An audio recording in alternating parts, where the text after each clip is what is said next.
Audio Jungle.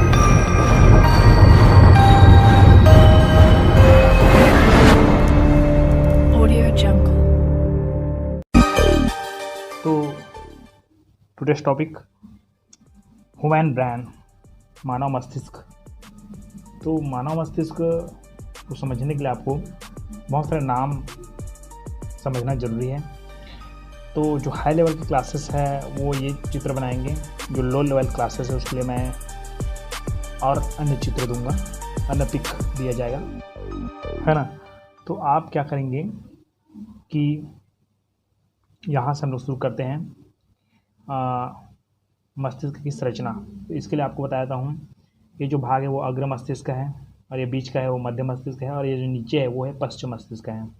इसको आप हिंदी में लिख सकते हैं ना। अब हमको लोबों के बारे में जानना है। एक्चुअली में जो 5 लोब होते हैं, है ना, 5 लोब होते हैं।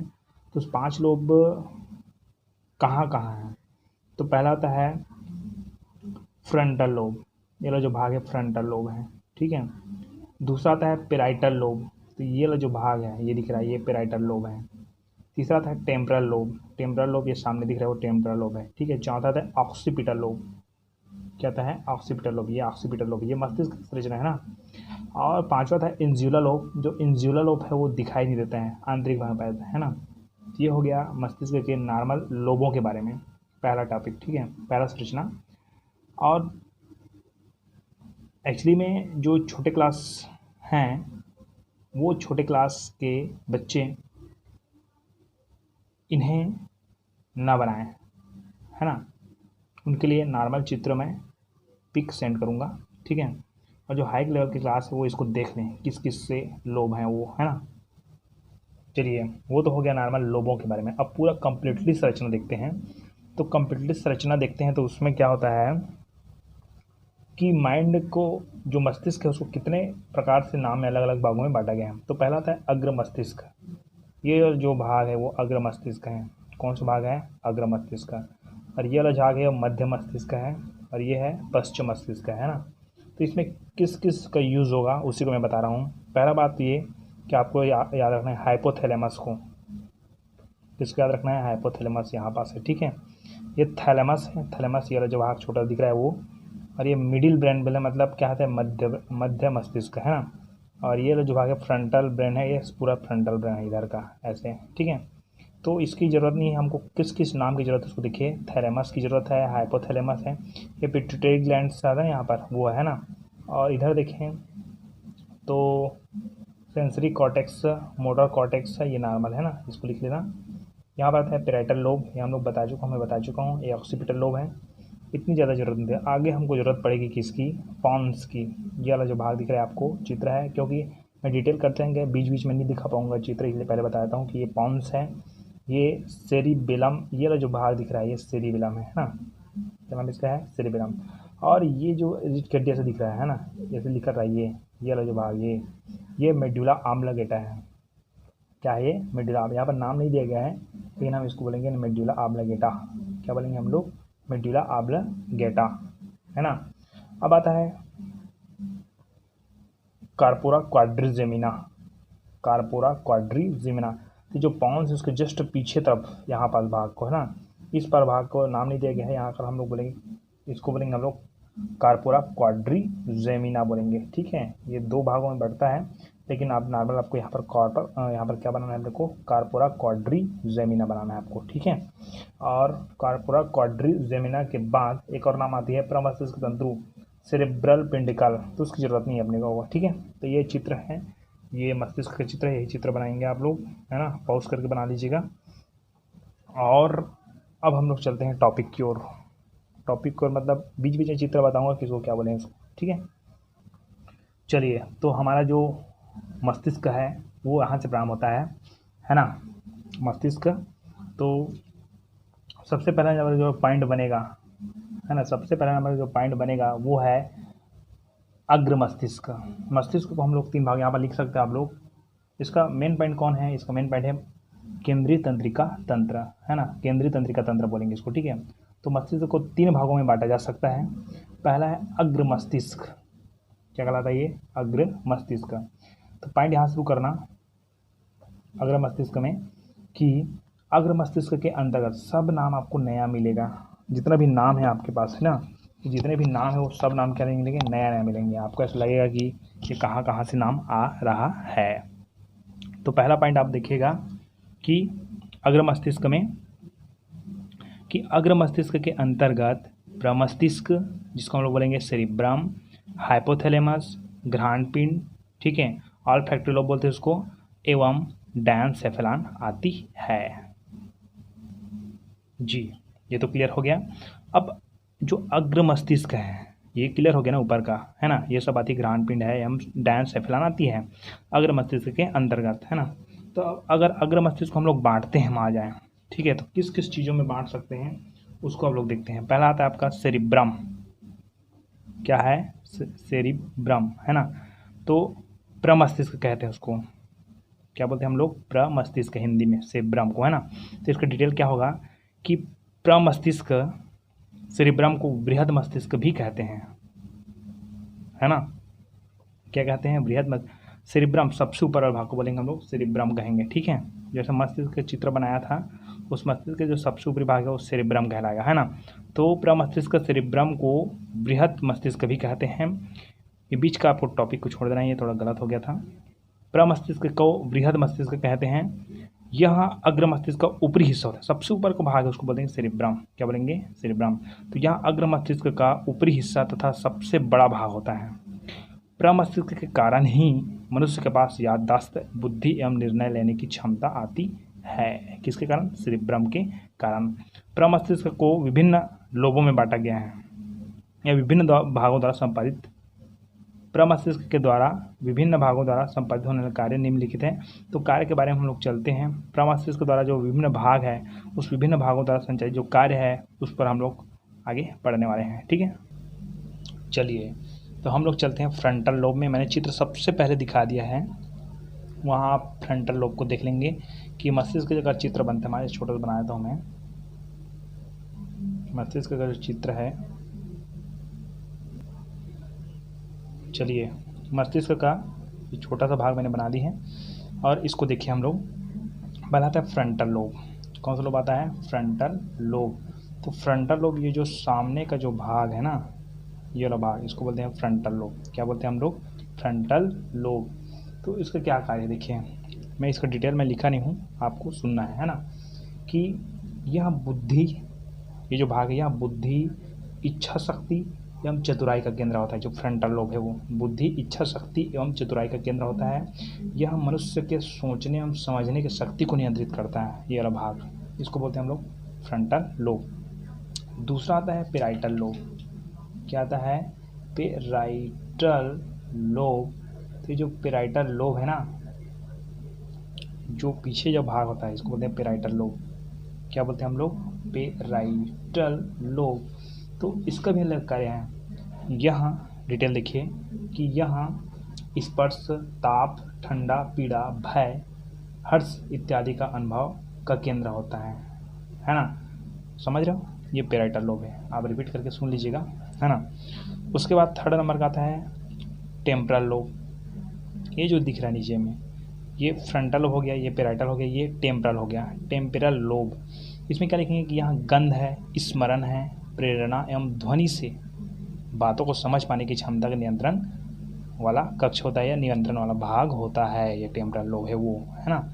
चौथा है ऑक्सीपिटल लोब। तो ऑक्सीपिटल क्या है? जो सबसे पीछे यहाँ, ठीक है, ये इसको दो भागों में और बांटते हैं इधर, तो ये है ऑक्सीपिटल लोब, है ना। तो क्या लिखेंगे ऑक्सीपिटल लोब में कि यह क्षेत्र दृष्टि से संबंधित होता है, दृष्टि से संबंधित होता है और यह वस्तु के देखे जाने पर उसका निर्वाचन करने का, मतलब वस्तु को देखते हैं तो यही से हमको पता चलता है, ऑक्सीपिटल लोब से पता चलता है कि जो व्यक्ति है वो कौन है, कविता है ना, या तो प्रीति है ना। तो इस तरह से कहा जाए तो सामने से पता चलता है कि कौन है, यही ऑक्सीपिटल समझाता है ना।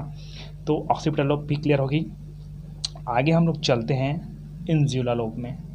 तो इंज्युलर लोब, ये जो पाँचों नंबर का इंज्युलर लोब, ये दिखता नहीं इसमें, है ना, इसलिए इसको नहीं दिखता, इसलिए इसको पूरा डिटेल लिख दिया हूँ, बात सही है इसी, है ना। तो ये बाहर सतह से दिखाई नहीं देता है तथा अपने तो तथा आने वाली जो सूचना है उस सूचना का इंजुलर लोब के माध्यम से आगे पहुंचती है। मतलब जो सूचना है वो इंजुलर लोब के माध्यम से ही क्या होती है, आगे पहुंचती है। ठीक है, ये इंजुलर लोब है। ये हो गया अग्र मस्तिष्क के लोब्स। लेकिन अग्र मस्तिष्क में जो जितना डिटेल किया हूँ मैं अग्र मस्तिष्क के बारे में, है ना, तो सेरिब्रम के बारे में तो जो छोटे क्लास है वो सेरिब्रम तक ही लिखेंगे, है ना। जो बड़े क्लास है 11वीं क्लास है वो पूरे लोबों को लिखेंगे। जो बीएससी क्लास है वो भी पूरे लोबों को लिखेंगे, है ना। अब आगे चलते हैं हम लोग हाइपोथैलेमस में। ये है पहला भाग, अग्र मस्तिष्क का पहला भाग क्या था, सेरिब्रम था, है ना। तो अग्र मस्तिष्क जो सेरिब्रम है, तो सेरिब्रम के बाद सेकंड भाग आता है हाइपोथैलेमस। चलिए, तो हाइपोथैलेमस का मैंने चित्र दिखा दी थी आपको, है ना। वो पहले में आप जाकर रिपीट करके देख सकते हो उस चित्र को, हाइपोथैलेमस कहाँ पास है करके, है ना। तो हाइपोथैलेमस यहाँ प्रमस्तिष्क गोलार्ध के पीछे की सतह पर, प्रमस्तिष्क गोलार्ध के पीछे की सतह पर हाइपोथैलेमस कहलाती है। यह क्या बोलेंगे कि प्रमस्तिष्क के पिछले सतह पर पाए जाने वाले प्रमस्तिष्क गोलार्ध के पीछे की सतह पर पाए जाने वाले संरचना हाइपोथैलेमस कहलाती है। ऐसा लिखना है पूरा, ठीक है। यह भूख प्यास का अनुभव कराता है कि हमको भूख लग रही है, खाना खाना है ना, तो उसका प्यास का अनुभव कराती है तथा इनसे संबंधित क्रियाओं का नियंत्रण का कार्य करती है। जैसे कि भूख और प्यास संबंधित मेरे को संध्या की बात याद आ रही है ना। तो भूख प्यास बहुत लगती थी लड़की को, तो प्रमस्तिष्क गोलार्ध के पीछे की सतह है ना, वो सतह पर पाई जाने वाली संरचना है वहाँ हाइपोथैलेमस कहलाती है। यहाँ भूख प्यास का अनुभव करता है तथा इनसे संबंधित क्रियाओं का नियंत्रण का कार्य करता है भाई, है ना। तो ये हो गया हाइपोथैलेमस। क्या हो गया, हाइपोथैलेमस। चित्र दिखा दिया है मैंने। और आगे चलते हैं हम लोग ऑल्फैक्टरी लोब। Olfactory lobe. तो ऑल्फैक्टरी लोब घ्राण पिंड बोलते हैं उसको। तो ऑल्फैक्टरी लोब है, उसका चित्र मैं सामने नहीं बता चुका हूँ, लेकिन यहाँ पर एक बार बता रहा हूँ आपको। ठीक है, इस संरचना को देखिए, ये जस्ट पीछे यहाँ होता है ऑल्फैक्टरी लोब। क्या होता है, ऑल्फैक्टरी लोब। तो चलिए, ये ऑल्फैक्टरी लोब है। तो प्रमस्तिष्क गोलार्ध के अगले सतह पर घ्राण पिंड पाई जाती है ना। क्या पाई जाती है, घ्राण पिंड पाया जाता है। घ्राण पिंड को हम लोग क्या बोलते हैं, ऑल्फैक्टरी लोब। क्या बोलते हैं हम लोग उसको, ऑल्फैक्टरी लोब, है ना। चलिए, ये तो क्लियर हो गया कि प्रमस्तिष्क गोलार्ध के अगले सिरे पर 2 पिंड पाए जाते हैं। तो घ्राण पिंड पाई जाती है, ऐसे लिखेंगे, या तो 2 पिंड पाई जाती है जिसे हम लोग घ्राण पिंड कहते हैं। यहाँ गंध तथा उद्दीपन का अनुभव कराता है तथा इनसे संबंधित क्रियाओं पर नियंत्रण कार्य करता है। मतलब किससे संबंधित, गंध है, उद्दीपन है। सब में बहुत डाउट होता है क्योंकि ना सब में अलग अलग बता रहा हूँ। जैसे कि टेम्परल लोब में बताया मैं गंध और स्मरण टेम्परल लोब में भी मैंने बताया, और यहाँ पर भी बता रहा हूँ किसमें, ऑल्फैक्टरी लोब में, अर्थात घ्राण पिंड में मैंने गंध के बारे में बताई है। ठीक है, तो आपको इसको ध्यान देना है आपको, है ना। आगे आपका चलता है डायनसेफेलॉन। पहला क्या था, सेरिब्रम।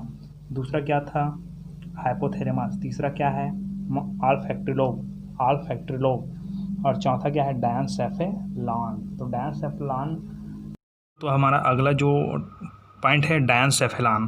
तो ये हाइपोथैलेमस से संबंधित रचना होती है। यह भूख प्यास के साथ साथ नींद का भी नियंत्रण, नींद आदि क्रियाओं का नियंत्रण का कार्य करता है। और भूख प्यास तो उसी को लगती है जो समझ जाइए, है ना। तो मोटी होती है जी। तो जैसे कि नाम नहीं है मेरे पास। तो डायनसेफेलॉन क्या है ये तो क्लियर हो गया आपको, है ना। अब डायनसेफेलॉन के बाद आप थोड़ा सा भूख के साथ साथ आपको बोरिंग भी हो गई होगी, तो सुनिए कुछ, है ना। हमारे पास बहुत सारी चीज़ें हैं। चलिए, तो हमारा जो अगला टॉपिक है वो मध्य मस्तिष्क है। और मध्य मस्तिष्क को पढ़ने के लिए पहले तो आपको 2 लाइन सुनाता हूँ। वैसे तो आजकल मूड नहीं रहती है, फिर भी आपका मूड बनना ज़रूरी है ना। तो पहले तो हंसना शुरू करिए।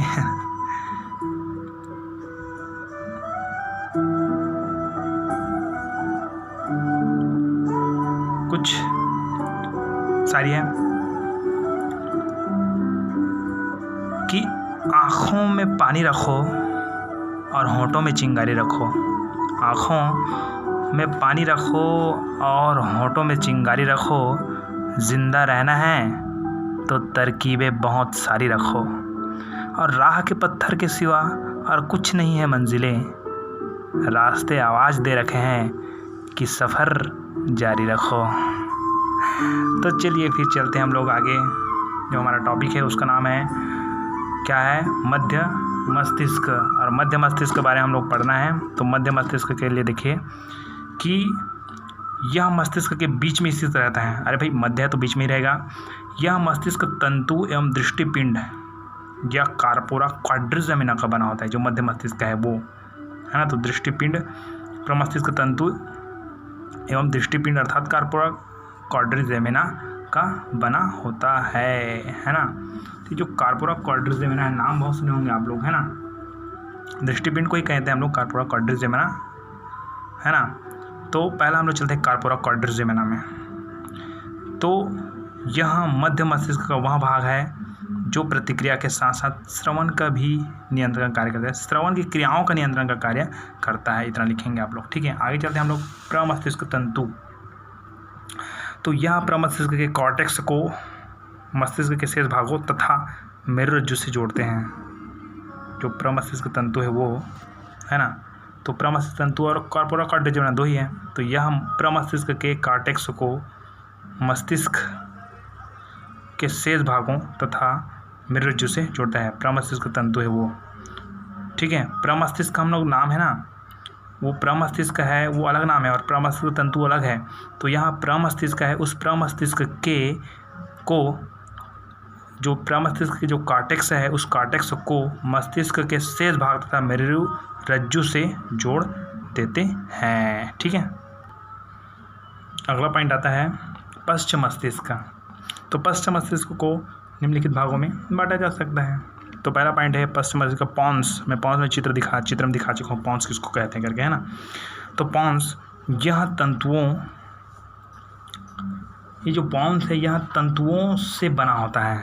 ये पहले लिखना है, मैं इसमें पूरा डिटेल को पूरा नहीं लिखा हूँ, आप ध्यान सुनिएगा कि यह तंतुओं का बना होता है एवं